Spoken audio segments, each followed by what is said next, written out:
एक सच्चे खरे इंसान जी रीझे जी नशिस्त में हाज़िर थिया। सच्चाई इंसान के आला उहदे ते पहुंचाईंदी आहे। दोस्तों अदीदो जेको अवां जे साम्हूं आयत करीमा तिलावत कई आहे उनमें रब करीम बिन ज़ातियन जी ॻाल्हि कई आहे। वक़दा रब्बुक अल्ला तअबुदू इल्ला इय्याहु।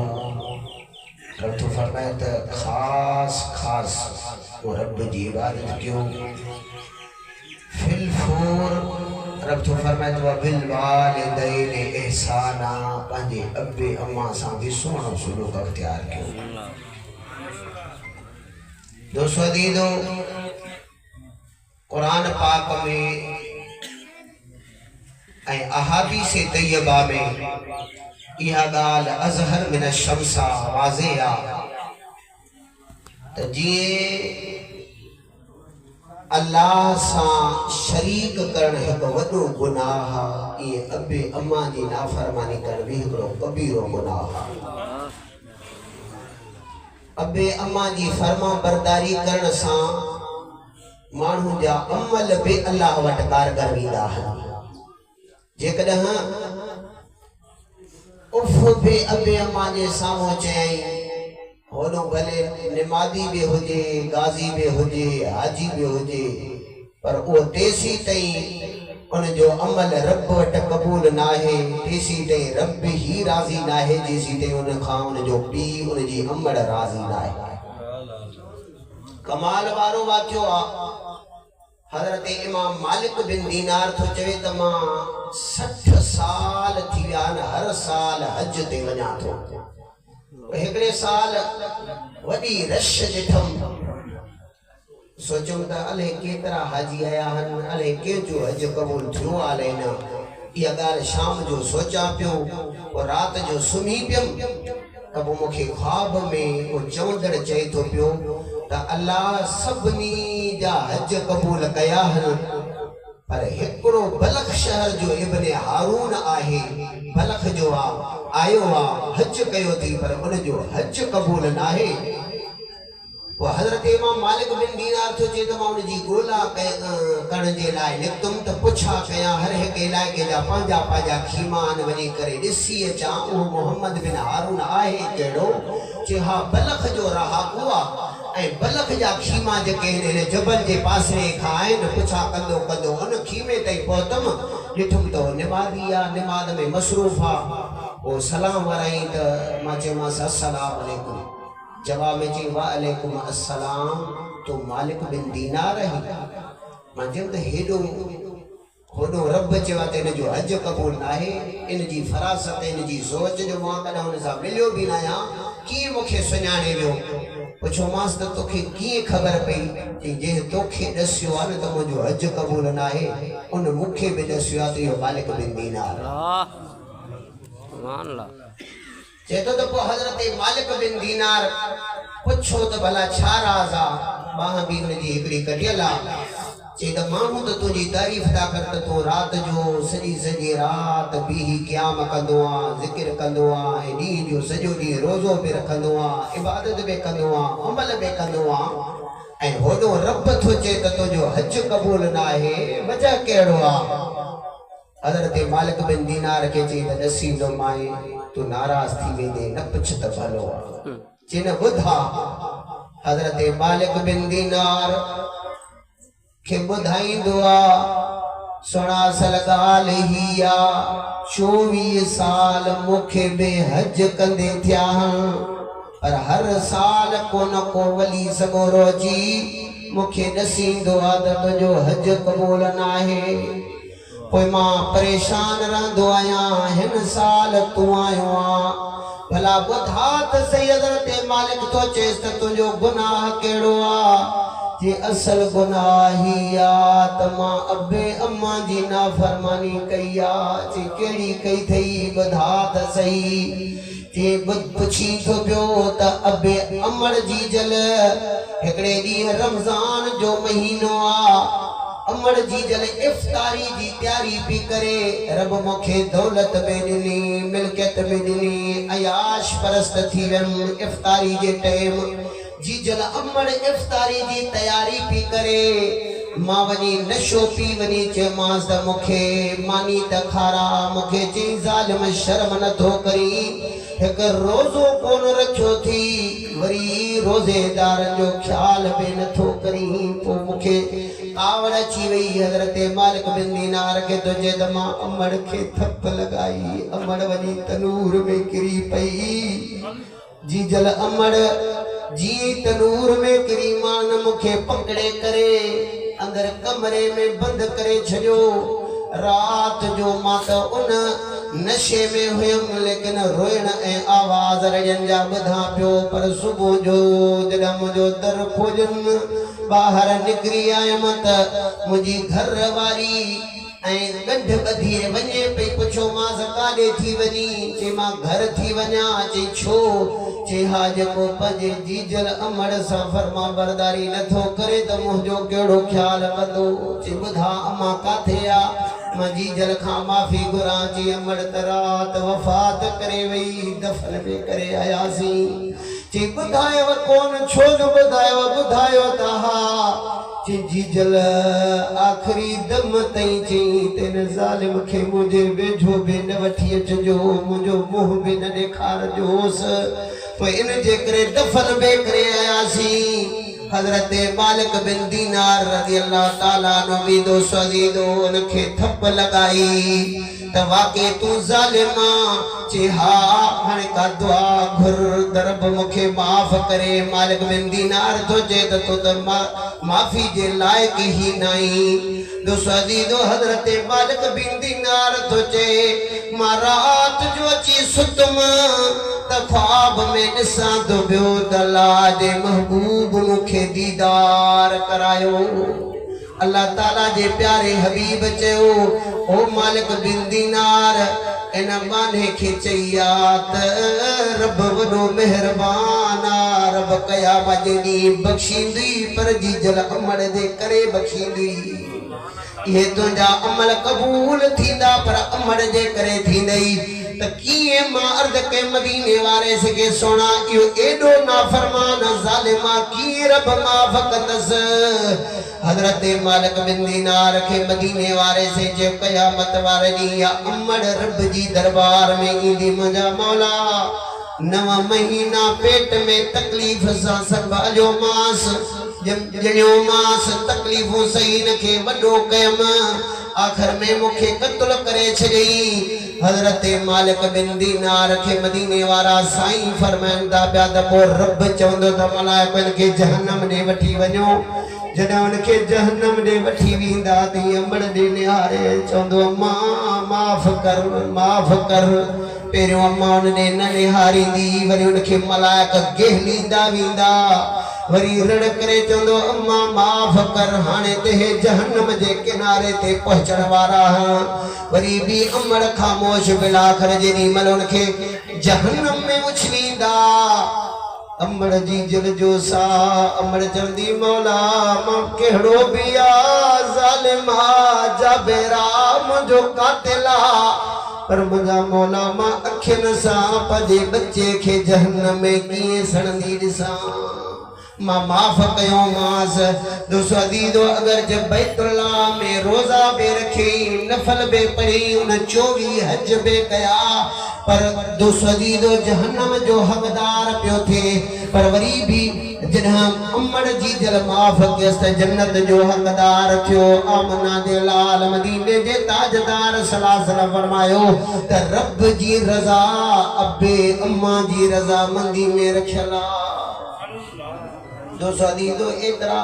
इन जहड़ा केतरा ही वाक़या हुन आमना दे लाल मदीने जे ताजदार सल्लल्लाहु अलैहि वसल्लम में बुधाया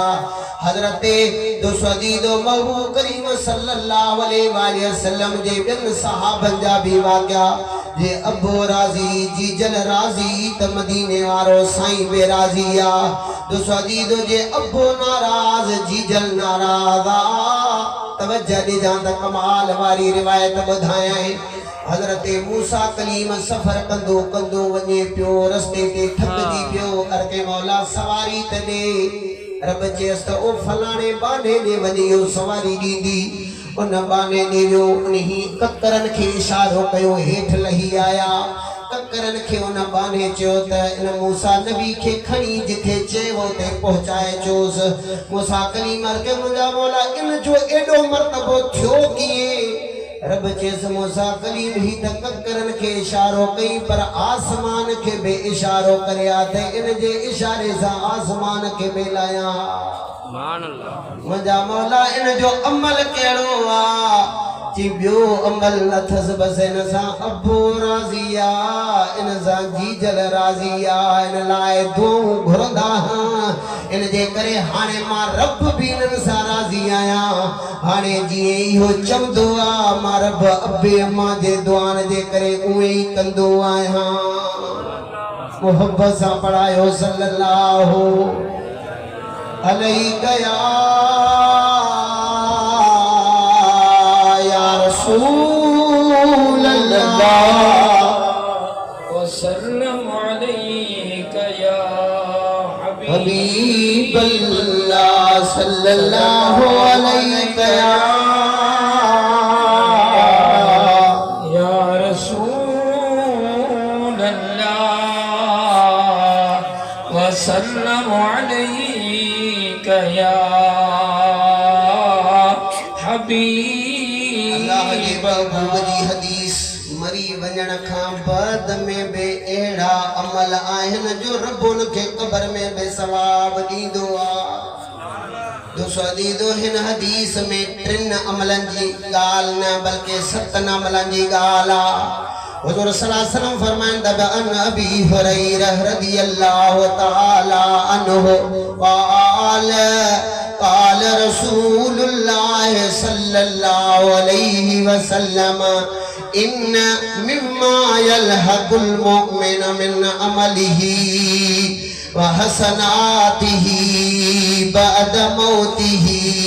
علم علمه ونشره وولدا صالحا تركه ومصحفا ورثه أو مسجدا بناه أو بيتا لابن السبيل بناه أو نهرا أجره أو صدقة أخرجها من ماله في صحته وحياته हुज़ूर फरमाइंदा पिया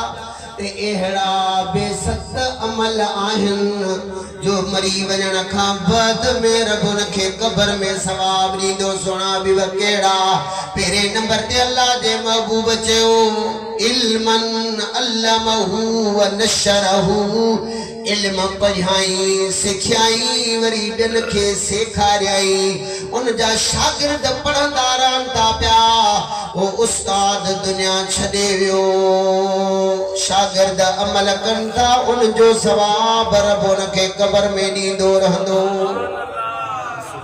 बे नंबर ते मदीने वारे से फरमायो पाण करीम सल्लल्लाहु अलैहि वसल्लम फरमाइनि था पिया वलदन सालिहन तरकहु औलाद चङो छजाई नेक छजाई तवज्जो मोॾे ॾिजा त मां वज़ाहत कयां हिकिड़ो औलाद पंहिंजे अबे लाइ ख़ैरात करे हिकिड़ो औलाद पंहिंजे अबे लाइ ख़तमा पढ़ाए दुआऊं घुराए पर हिकिड़ो औलाद नेका सालेहा पंहिंजी निमाज़ थो पढ़े पंहिंजे लाइ नफ़ल थो पढ़े पंहिंजे लाइ रोज़ा थो रखे पर मदीने वारा से फरमाइंदा इन जे नेकियनि मां इन जे अबे अम्मा खे बि रब हिसो ॾींदो आहे भले अबे लाइ दुआ न भी घुरियई निमाज़ पढ़ाई जी इन खे सवाब मिलंदो इए नेकियनि जो सवाब दे अबे खे बि रब क़ब्र में अता कंदो 3 नंबर ते महबूब फरमाइंदा पिया व मुसहफन वरसहु के कुरान पाक वठी दिनाई पढ़ंदो रहे तो पियो वठी ॾियण वारो दुनिया छॾे वियो उन जो सवाब रब उनखे क़बर में अता कंदो आ। चौथे नंबर ते महबूब फरमाईंदा ॿिया मस्जिदन बनाओ मस्जिद ठहराई उन जो सवाब भी रब उनखे क़बर में अता कंदो रहंदो। औ बैतल इब्न सबील बनाओ को मुसाफिर खानो ठहराई उन जो सवाब भी रब उनखे क़बर में अता कंदो रहंदो। औ नहरन अजरऊ का नहर खोटराई शाख खोटराई खूह खोटराई नलको हणाई उन जो सवाब बे रब हणाइण वारो जॾहिं दुनिया छॾे बे बींदो रब उनखे क़बर में बे सवाब ॾींदो रहंदो। अल्लाह जा महबूब फरमाइंदा बे सदक़तन अखरजा मिन मालिही फी सेहतिही व हयातिही यलहकुहु मिन बाद मौतिही। मदीने वारा से फरमाइंदा पंहिंजी जिंदगी में खैर कंदा जो सदका कंदा जो जिंदगी में त रब सवाब ॾींदव अजुर ॾींदव पर मरी क़बर में वञी पहुचंदो हमेशा रब तव्हांखे उते बि सवाब रब ॾींदो रहंदो। दोस्तो अदीदो रब खां हमेशा दुआ घुरंदो रह। वॾे में वॾा ॿ वज़ीफ़ा थई अल्लामा सनाउल्लाह पानीपती तफ़सीर मज़ारी में लिखियो आ वॾे में वॾा ॿ वज़ीफ़ा अथव हिकिड़ो दुआ ॿियो दुरूद। दुरूद जो बि टाइम न आहे दुआ जो बि को टाइम न आहे छो त दुआ घुरऊं उन रब खां जेको निंड खां भी पाक आ सुम्हण खां भी पाक आ ख्वाहिशात खां भी पाक आ। सुबह जो सनी ज़तन भी जी जी करे जवाब ॾेई शाम जो सनी ज़तन भी जी जी रब करे जवाब ॾेई अध रात जो दुनिया सुती पई हुजे तॾहिं भी जी जी करे रब जवाब ॾींदी। पंहिंजे लाइ बि दुआ घुर पंहिंजे अबे अम्मा जे लाइ बि दुआ घुर छो त रब थो फरमाए रब्बिरहमहुमा कमा रब्बयानी सगीरा। वरी हदीस शरीफ में हुज़ूर सल्लल्लाहु अलैहि वसल्लम फरमाता इन्नल्लाह हय्युन करीम रब हयादार बेया रब सखी बेया। मुंहिंजा सोना हबीब कहिड़ी ॻाल्हि ते हुज़ूर फरमाईंदा पिया रब इन ॻाल्हि खां हया थो करे जॾहिं बानो हथ खणे वरी रब ख़ाली हथ कीअं मोटाईंदुसि।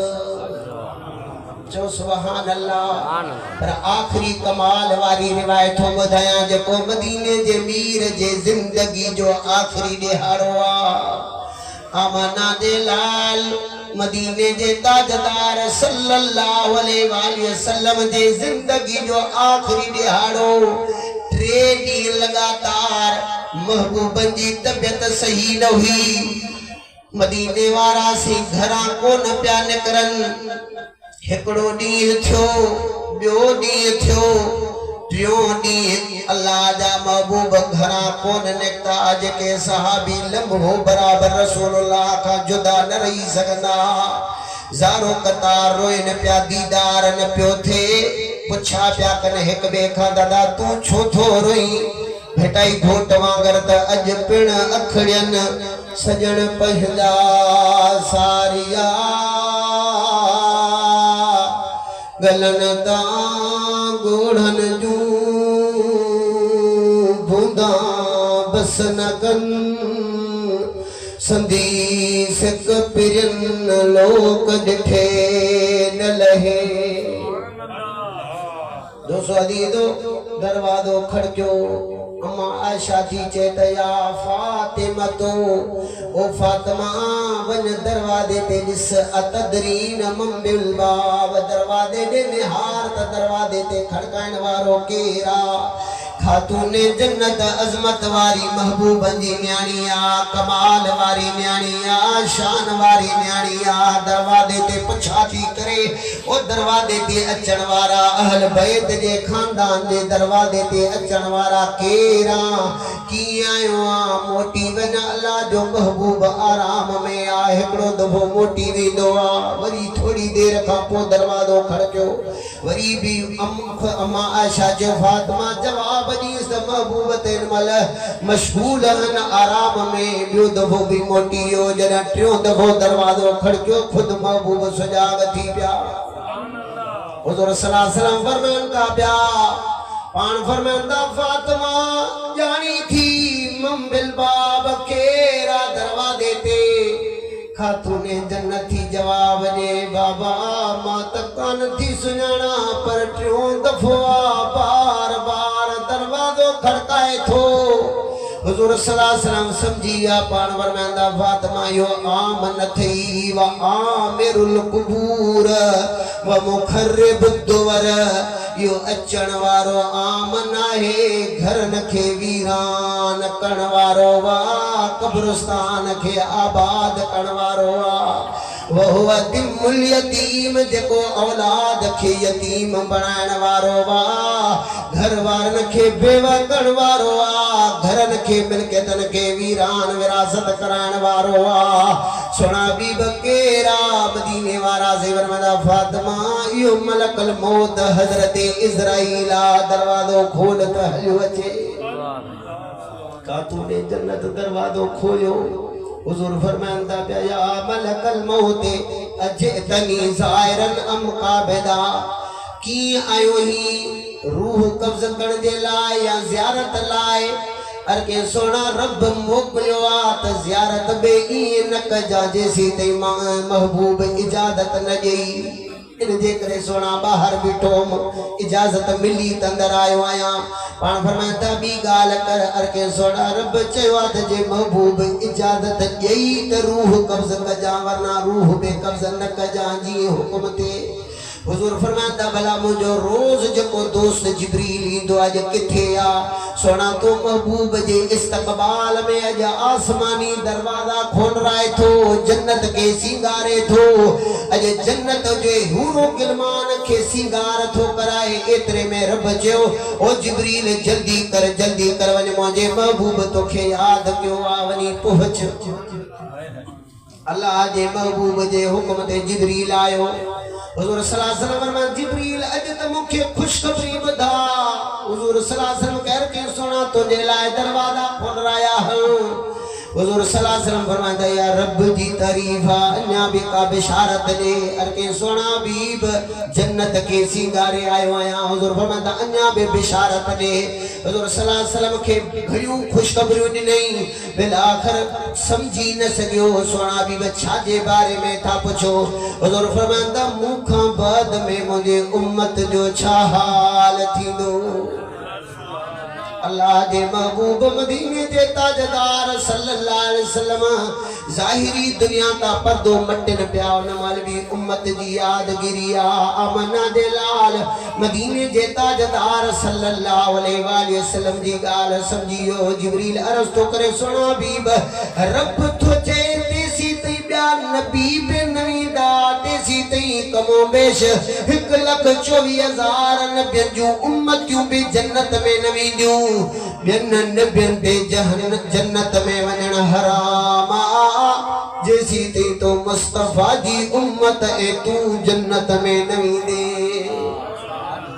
वाह जो अल्लाह दे महबूब जो प्यारा लेकिन तो सदीदो जिंदगी में महबूब याद क्यों तो तू असा भी दिल भर हबीब सा प्यार कयो ए प्यार जे लाई हुआ तो महबूब जी फरमा बरदारी कयो ए महबूब जी पंजे जीचल अमर सा प्यार जुगालियों कयो अबे सा प्यार जुगालियों कयो तोखे मुखे बे फरमा बरदारी करनी पवंदी दो सदीदो रसूलुल्लाह सल्लल्लाहु अलैहि वसल्लम जी जाते बाबरकात जी हिकड़ी भी जल्दी में हदीस अर्ज रखा आमना दे लाल मदीने जे ताजदार सल्लल्लाहु अलैहि वसल्लम जे दरबार में हजरत साद थो अर्ज करे सोना बीब मुझी अमर दुनिया छड़े भैया को फजीलत वारो सदको कण चाया तो पान करीम सल्लल्लाहु अलैहि वसल्लम फरमाइंदा प्या ठीक आ वञ सदको कर सोना कहिड़ो कयां पाण अर्ज़ कई सोना बि कहिड़ो कयां पाण फरमाईंदा हितां जे माण्हुनि खे पाणी जी ज़रूरत आहे वञी खूह खोटरा दुनिया वारा क़यामत पाणी पीअंदा रहंदा रब तुंहिंजी अमल खे क़बर में सवाब ॾींदो रहंदो उन पानी जो सवाब मिली सके तो तज जको दुआऊं घुराईंदासीं दो सदी दो खत्मा पढ़ियासीं दुरूद पढ़ियासीं कुल पढ़ंदासीं खैर थियो पेरे दी खा अज तई जन हथ खया हेतरन मानन हथ खया दो सदी दो ते या सबनी जी मेड़ रब कबूल कंदो या ना रब करीम चाचे सिंह जी मज़ार जे मथा रहमतू नाज़िल कंदो या न कंदो मरहूम चाचा इस्माइल ओ प्यारा हुंदई रहमत जा वसकारा रब जायूं दीद जन्नत में जायूं दीद जन्नत में मरहूम चाचा इस्माइल ओ प्यारा हुंदई रहमत जा वसकारा रब जायूं दीदी जन्नत में जायूं दीदी जन्नत में तो लेखत दुरूद पढ़ा है तो लेखत दुरूद पढ़ा है तो खैर पे खूब कया है जायूं दीदी रब जन्नत में जायूं दीदी रब जन्नत में जायूं दीदी जन्नत में रब जायूं दीदी जन्नत में फकीर मोहम्मद परियल प्यो सारे तुझे याद में गोड़ा काड़े गऊ था कहीं जायूं दीदी रब जन्नत में जायूं दीदी रब जन्नत में जायूं दे जन्नत में जायूं दीदी रब जन्नत में खणी कुछ वयाकीन जे मालिक लखन जा खणी कुछ वयाकीन जे मालिक लखन जा आया पोरे कांधी दई मण मिट्टीअ जा खणी कुछ वयाकीन जे मालिक लखन जा आया पोरे कांधी दई मण मिट्टीअ जा अल्लाह से तव्हां खे खुश करे जो पंधड़ा करे आयो जेके जेके असांजे दुख में शरीक थिया हकीकत में ये खड़ी चइजे त असांजा रिश्तेदार उहे तवज्जो ॾिजो हिकिड़ो वाक़ियो ईंदो आहे उन में वॾो हिकिड़ो सबक़ रखियल आहे हिकिड़े रईस भलो बकर ज़िबा कराए तैयार कराए मानी तैयार कराए अॼु पंहिंजे पुट खे चई त हे खणी ऐं बल्कि हे हिते पियो हुजे हाणे वञ फलाणे वॾे दोस्त खे फलाणे दोस्त खे फलाणे दोस्त खे फलाणे खे वठी आ त उन्हनि खे दावत खाराए पुट वञी ॻोठ में ऐलान कंदो आहे असांजे घर खे लॻी अथव भाउ